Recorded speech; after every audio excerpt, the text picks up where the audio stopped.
Halo Sobat CKN, dalam rangka meningkatkan kemudahan akses dan keterjangkauan layanan, BPJS Kesehatan telah mengembangkan kanal layanan tanpa tatap muka melalui kegiatan BPJS Online.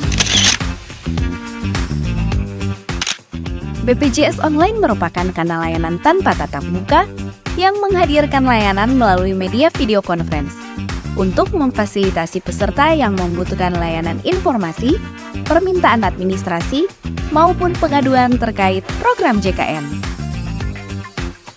Layanan BPJS Online dapat dilakukan di kantor desa, kelurahan, instansi, komunitas, ataupun lokasi lainnya yang tersedia jaringan komunikasi data yang baik dan lancar, serta memiliki sarana-prasarana berupa PC atau laptop. Peserta yang membutuhkan layanan atau informasi seputar JKN dapat mendatangi lokasi BPJS Online yang telah dijadwalkan dengan membawa persyaratan administrasi yang dibutuhkan.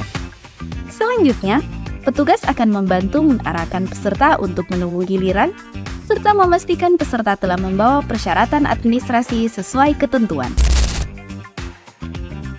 Peserta akan dilayani secara virtual oleh petugas BPJS Kesehatan melalui media video conference.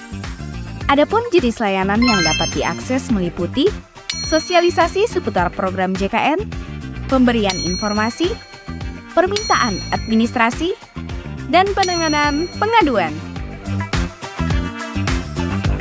Melalui BPJS Online, BPJS Kesehatan hadir hingga di pelosok negeri untuk mewujudkan layanan yang mudah, cepat, dan setara.